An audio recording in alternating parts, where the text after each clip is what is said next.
सुदेश जी, क्या संदेश देना चाहेंगे? पूरा देश बहन जी का आज 67वां जन्मदिन मना रहा है। पहले तो आपके चैनल के माध्यम से हम अपने आदरणीय नेता, जनप्रिय, जो लोकप्रिय हैं, जो उत्तर प्रदेश की 4 बार की सफल और कुशल मुख्यमंत्री रहीं और राज्यसभा और मेंबर ऑफ पार्लियामेंट रहीं और बहुजन समाज पार्टी राष्ट्रीय अध्यक्षा हैं। हम लोग आज उनका 67वां जन्मदिन पूरे देश में, पूरे विश्व में हर्ष उल्लास के साथ मना रहे हैं और ये कामना करते हैं कि आदरणीय बहन जी का मार्गदर्शन हज़ारों साल तक हम तो मिलता रहे और उनकी जीवन और स्वस्थमय जीवन का जो जीवन है वो आगे चलता रहे, जिससे नौजवानों जो आज उनके प्रति आस्था विश्वास जगह है और ये आस्था विश्वास और दिन दुगना जो आज चौगुना बढ़े।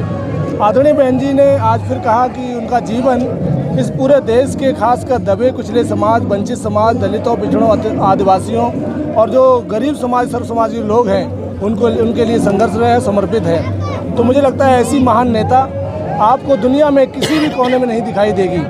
जो आदर्श नेता जो आदरणीय बहन कुमारी मायावती जी हैं और आप जो तमाम जो अन्य लोगों को पहचान देखेंगे तो आदरणीय बहन जी उसी स्वरूप में हैं जैसे तथागत भगवान बुद्ध थे, महापुरुष थे, चाहे ज्योतिबा फूले की पत्नी माँ सावित्री फूले ने समाज के लिए काम किया, महिलाओं के लिए बाबा साहब अम्बेडकर ने पूरे समाज के लिए काम किया, मानवर कासिम साहब ने इस पूरे जमात को इकट्ठा करने का काम किया।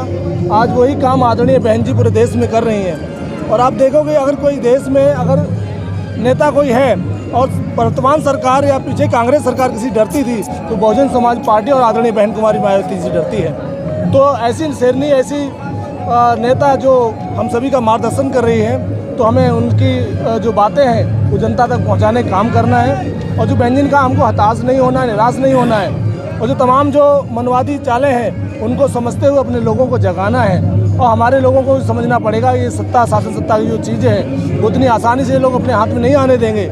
इसलिए हमको लगातार संघर्ष करना है और हम लोग नौजवान साथी, खासकर मैं, सुनील भाई और तमाम जो नौजवान साथी हैं पूरी दिल्ली में पूरी ताकत से लगेंगे और कैडर मूवमेंट के माध्यम से घर घर जाकर नौजवानों को तैयार करने का काम करेंगे, संगठन को मजबूत करने का काम करेंगे और हम लोग जो संगठन बनाने के जो काम कर रहे हैं, हम वो संगठन जो बनाने का काम कर रहे हैं, जो आदरणीय बहन जी ने हम लोगों को लगातार कहा कि हम नीचे से संगठन बनाने का काम करेंगे। 2024 का क्या स्ट्रेटेजी रहेगा बीएसपी पार्टी? देखिए 2024 मैं आपको बताऊँ, आप लोगों ने तमाम राष्ट्रीय नेताओं को सुना। पीछे ओवैसी जी ने बोला, अभय चौटाला ने आज तक के मंच में बोला कि अगर पूरे देश में अगर कोई प्रधानमंत्री बनने के अगर विपक्ष में कोई नेता है वो परम आदरणीय बहन कुमारी मायावती जी हैं और वो लोग उनको उनका नेता मानने को तैयार हैं। तो मुझे लगता है जब इतने बड़े बड़े लीडरान जो देश के हैं वो लोग आदरणीय बहन कुमारी मायावती जी को प्रधानमंत्री तौर पर देखना चाहते हैं तो हमारी जनता को भी और हमारे जो तमाम संगठनों में बटे हुए लोग हैं उनको भी देखने समझने की जरूरत है कि आदरणीय बहन जी हैं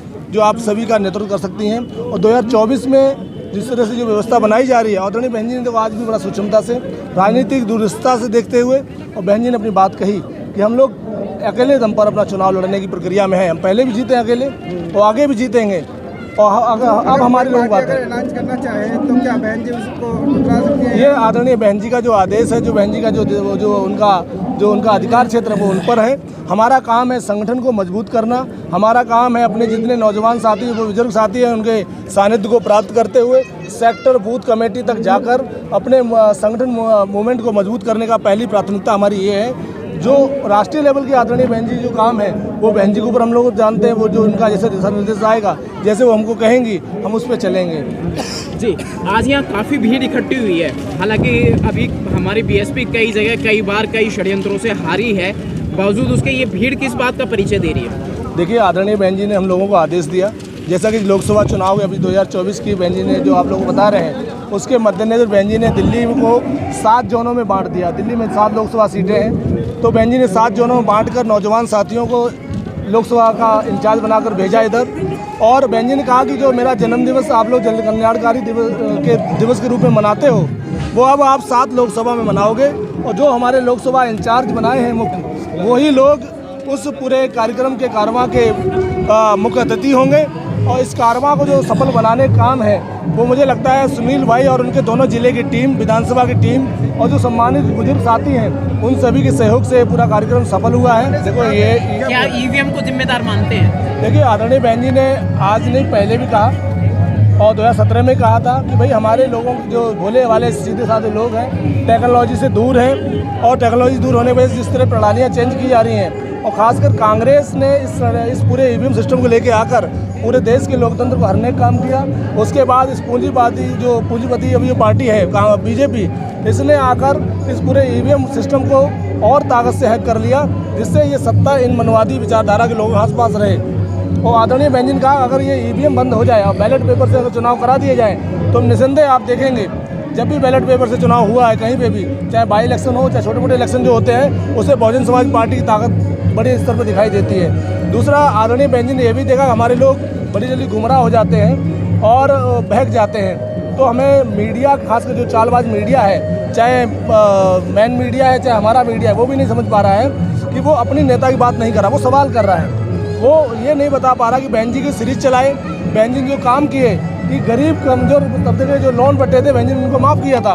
बहन जी ने किसानों के जो गरीब किसानों के लोन माफ़ किए थे। शिक्षा व्यवस्था में जो बहन बेटियां हमारी पढ़ने जाती हैं उनको फ्री ऑफ कॉस्ट एजुकेशन दी थी। तमाम विश्वविद्यालय, तमाम स्कूल गांव-गांव खुलवाने काम बहन जी ने किया। ये काम अगर हमारा बहुजन मीडिया करने लगे और सीरीज बना कर चलाने लगे तो सवाल करने के बजाय अगर वो ये करने लगे तो ये काम उन मनवादी मीडिया को जवाब दे सकता है। आप सभी को पता है कि आदरणीय बहन जी मानवर काशीराम साहब जब तक नेता रहे तब तक बहन जी उनके सिपहसालार रहीं। जब आदरणीय मानवर काशीराम साहब ने आदरणीय बहन जी को अपना नेता इस देश में नियुक्त कर दिया तो आदरणीय बहन जी का हम लोग अनुयायी हैं और उनकी जो बातें हैं वो देश दुनिया तक पहुंचाने का काम करेंगे। आप जो कह रहे हैं कि वक्ता, बहन जी ने हमको तो राष्ट्रीय केंद्रीय स्तर पर लेकर खड़ा कर दिया। एक छोटे से गांव के गरीब के बच्चे को जो यहाँ कमाने खाने आया था, जो शिद्दत से पार्टी मूवमेंट में लगा रहा, हमारा कोई मतलब नहीं। हम तो सिर्फ एक ही बात जानते हैं, बहुजन समाज पार्टी का अगर एक व्यक्ति मुझे मिल जाता है हम उसे बीएसपी की बात करते हैं। हमारे भाई सुनील भाई जो नौजवान साथी हमारे, इनको जोड़ा, अभी तमाम इन्होंने नौजवान साथियों को जोड़ने का काम किया। बहन जी ये कहती है कि हमको नेता नहीं बनना है, हमारे जैसे लोगों को अगर बहन जी कार्यकर्ता बना के भेज रही हैं तो हमारा काम है लोगों को जोड़ना, और यही हम लोग कर रहे हैं। और ये बात अगर हमारे जुड़ने वाले लोग समझ लें और मूवमेंट की बात घर घर तक पहुंचाने का काम कर लें, वो लोग भी तो करते हैं। सुबह जाके पार्क में आपने देखा शाखाएं लगाते हैं, हमारे लोग कितने लगाते हैं। हमारे लोग तो ताश खेलते हुए, बीड़ी पीते हुए बहन जी को उल्टा सीधा बोलते हैं, बहन जी की आलोचना करते हैं। बहन जी घर में बैठी है, बहन जी यहाँ बैठी, लेकिन खुद ताश खेल रहे हो तो घर से बाहर नहीं निकलते। जिन्होंने बाबा साहब अम्बेडकर के संविधान से आरक्षण के द्वारा आज तमाम बड़े बड़े पदों पर नौकरियां पाई, उन लोगों ने आज तक बहुजन समाज पार्टी के लिए क्षेत्र में जाके काम नहीं कर रहे हैं। ये दुर्भाग्य है हमारा। अगर दिल्ली के लोग समझ जाएं, और दिल्ली में जो हमारे तमाम राज्यों से लोग आके यहाँ बसे हुए हैं, अगर इन तक हमारी बात पहुँच जाए, और खासकर मलिन बस्तियों में जहाँ से इनको वोट पड़ता है। ये जिम्मेदार किसको मानते हैं? देखो इसका जिम्मेदार कौन है? पहले भी बहुजन समाज के लोगों ने सत्ता बनाई थी उत्तर प्रदेश में, और दिल्ली का दुर्भाग्य ये है कि दिल्ली आज भी असहायित है, और पहले भी आश्रित थी, अब आगे भी आश्रित लगता है ऐसी रहेगी। हम इस आश्रितपन को दूर करना चाहते हैं। बहन जी की भी चाहत है, मानवर साहब की भी चाहत थी कि इस देश में हम लोग हुक्मरान बने, और दिल्ली में जितना काम मानवर काशीराम साहब ने किया, 1800 झुग्गी कैंपों में गए और जाकर आप लोगों से मिले, झंडे रोड किए, लोगों को जोड़ा, और उसके बाद एक भी लोग उनके साथ सही से खड़ा नहीं होता। गली में आने को राजी है। मैं संतोष भाई नाम ना आपका? संतोष भाई, मैं आपको बताऊं, आपको भी पता है, मैं लोगों की पीड़ा की बताऊं। हमने दिल्ली में 132 कैंडिडेट उतारे। क्या 132 कैंडिडेट हाथी लोगों को नहीं दिखाई दिया? जो जहाँ जमात रहती है हमारी, जो बहुजन समाज रहता है, उसको झाड़ू दिखाई देता है, कमल दिखाई देता है, पंजा दिखाई देता है, हाथी दिखाई नहीं देता इतना बड़ा, जो दुनिया का सबसे विशाल का शरीर का चीज़ है। समाज को भी तय करना पड़ेगा कि गुलामी तय लेनी है कि बहुजन समाज पार्टी के साथ जुड़कर हुक्मरान बनना है। हम आपको हुक्मरान बनने की बात कर रहे हैं, वो आपको लालच में दे रहे हैं। हम बहुजन समाज पार्टी पहले भी कहती रही, आज भी कहती है, हम आपको झूठे वादे नहीं कर सकते। जब संविधान में हमारी सरकार आएगी तो संविधान लागू करके आपको दिखाया भी था, और आगे भी अगर सरकार बनती है हमारी तो बहन जी दोबारा से स्थापित करेंगी, बशर्ते आप विश्वास करो अपने नेता पे। आप विश्वास किस पे कर रहे हैं?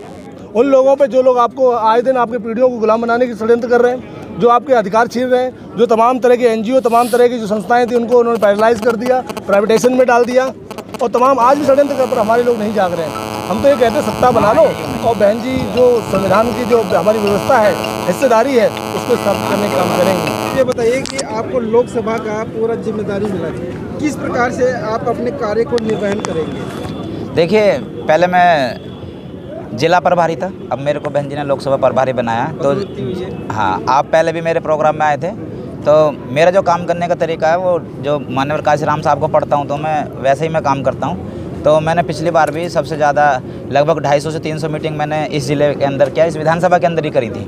वो मेरी फेसबुक पे पड़ी हैं। तो वही तरीका है, एक ही तरीका है जो यहाँ कारगर साबित हो सकता है, जो माननीय काशीराम साहब वाला के घर घर जाओ और समझाओ, चाहे 2 लोग हों चाहे 10 लोग हों, उनको समझाओ। अगर उनमें से एक भी समझ गया तो समाज के अंदर आएगा और वो चेंज करके जाएगा। आने वाले समय में चुनावों की तैयारी के लिए हमारे साथ में सिर्फ हमारे पास में 1 साल बचा है। क्या 1 साल में हम इतना काम कर पाएंगे? नहीं, 1 साल का, हम तो पिछले 35 साल से काम कर रहे हैं।